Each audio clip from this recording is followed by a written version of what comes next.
Hello friends, welcome to the new episode of my channel. আমি মৈনাক আর আপনারা দেখছেন Mainak explained YouTube channel. তো video শুরুতেই সকলকে শুভ মহালয়ার প্রীতি ও শুভেচ্ছা। শারদ উৎসব শুরু হয়ে যেতে চললো বলা যেতে পারে, সবাই খুব ভালো করে দুর্গাপুজোটা কাটিও। তো আজকে এই ভিডিওতে আমি রিভিউ করব মহিষাসুর মর্দিনী সিরিজটা, যেটা মহালয়ার সিরিজ আজকে ড্রপ করা হয়েছে।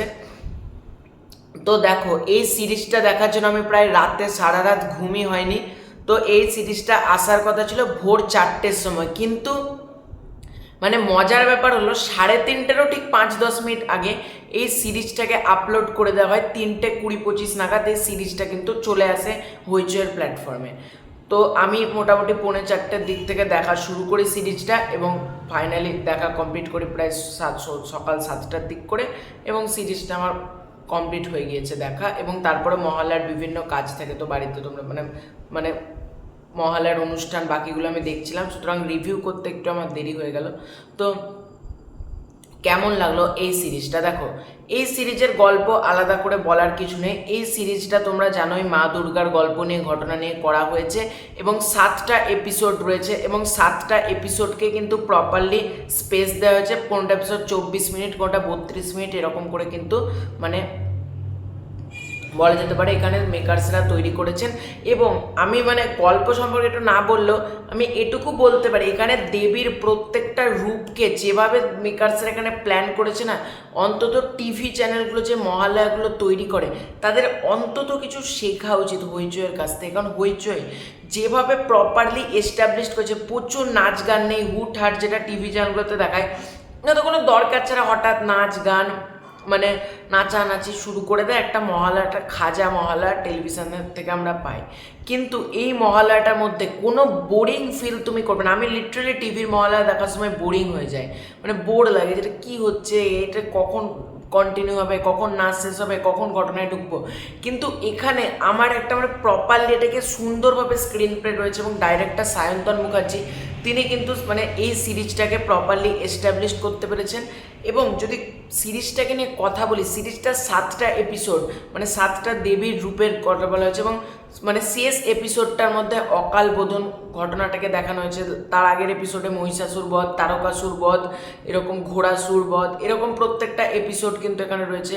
এবং তারকাসুর, ঘোড়াসুর, তারপর দুর্গমাসুর, মহিষাসুর, এরকম প্রত্যেকটা অসুর এবং দেবীর নানা রকম রূপ, আদ্যাশক্তি, মহামায়া, মহাশক্তি, এইগুলোকে সিরিজের মধ্যে দেখানো হয়েছে। তো সিরিজটা বেশ একটা এনজয়েবল সিরিজ। সিরিজের মধ্যে কোনো নেগেটিভ পয়েন্ট, দু একটা নাচ গানের দৃশ্যে যে গানগুলো বাজছে না, গানগুলো লিটারেলি বড় পর্দায় শোনার মতন কিন্তু গান, গানগুলো কিন্তু দু একটা ছোটোখাটো ব্যাকগ্রাউন্ডে গান বাজছিল সিরিজটা চলাকালীন, যেটা কিন্তু বেশ ভালো লেগেছে।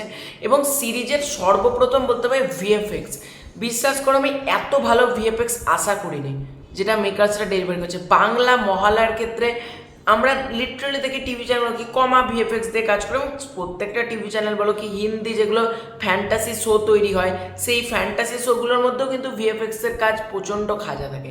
কিন্তু হইচইয়ের মহালয়া মহিষাসুর মর্দিনী সিরিজের মধ্যে ভিএফএক্সটা সুন্দর, রীতিমতো যে প্রাসাদগুলো দেখানো হচ্ছে, তোমরা জাস্ট দেখো প্রাসাদটা দুর্দান্ত লাগছে, ভিএফএক্স মনেই হচ্ছে না, এত কম বাজেটে যেভাবে তারা ভিএফএক্সটাকে পুল অফ করতে পেরেছে না, এটা কিন্তু আমার বেশ ভালো লেগেছে। আমার রাজনন্দিনী পাল রয়েছেন, জ্যামি ব্যানার্জি রয়েছেন, দেবপ্রিয় মুখার্জি রয়েছেন, অনেকে রয়েছেন। তো প্রত্যেকের পারফরমেন্স প্রচণ্ড ভালো। এবং আর একটা জিনিস আমার ভালো লেগেছে, যেটা টিভি চ্যানেলগুলোতে কী করে বলো তো, যে আমি ধরো একটা অভিনয় করলাম, তারপর অন্যজনের ভয়েস দিয়ে আমার ভয়েসটাকে ডিলিট করে দেওয়া, ডাবিং টাইপের করা হয় সামথিং। কিন্তু এখানে প্রত্যেক ক্যারেক্টারের নিজস্ব ভয়েস রয়েছে, কারোর ডাবিং করা নেই কিন্তু, যেটা কিন্তু বেশ ভালো। এবং গল্পটা, মহালয়াতে আমরা কী চাই, মহালয়াতে আমরা নাচ গান চাই না, মহালয়ার মধ্যে একটা প্রপার ঘটনা চাই, প্রপার গল্প চাই। হইচই কিন্তু বলেছিল যে মহালয়াতে গল্প থাকবে। আমি মহালয়াকে নিয়ে আগেও ভিডিও তৈরি করেছি, আমি বলেছিলাম যে হইচই কিন্তু আমার যতদূর মনে হচ্ছে একটা দারুণ জিনিস করতে চলেছে। সত্যি সিরিজটা দেখার পর মনে হচ্ছে সত্যি এবার প্রতি বছর হইচইয়ের কাছ থেকে নতুন মহালয়া দেখার জন্য বসে থাকছে। দেখা যাক পরের বছর অন্য কোনো মহালয়া অন্যভাবে তারা মেকার্সরা প্ল্যান করেন কিনা, কারণ এই মহালয়াটা কিন্তু বেশ ভালো হয়েছে। ওটিটিতে প্রথমবার হইচই মহালয়াটা জাস্ট ফাটিয়ে দিয়েছে। যেটা এক্সপেক্ট করেছিলাম তার থেকে অনেক বেশি পেয়েছি, আমি এটা নিজে বলছি।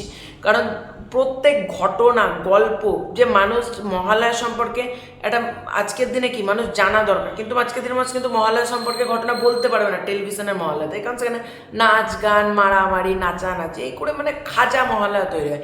কিন্তু হইচইয়ের মহালয়া যেভাবে প্রত্যেকটা অসুর বধ থেকে শুরু করে বিভিন্ন কাহিনী যেভাবে সুন্দরভাবে দর্শক মহলের মধ্যে তুলে ধরা হয়েছে না, যেটা কিন্তু মানে সিরিজটার মানে অন্যতম পজিটিভ পয়েন্ট। এবং এই মহালয়া সিরিজটাকে নিয়ে সত্যি কথা বলতে আমার কোনো নেগেটিভ পয়েন্ট, আমি প্রথম একটা নেগেটিভ পয়েন্ট বলেছিলাম যে রোহন ভট্টাচার্য মহাদেবের চরিত্রে মানাচ্ছে না, কিন্তু সিরিজটা দেখার পর আমি নিজে বলছি হ্যাঁ ওনাকে কিন্তু মহাদেবের চরিত্রে বেশ মানিয়েছে এবং প্রত্যেকের অভিনয় এখানে প্রচণ্ড ভালো।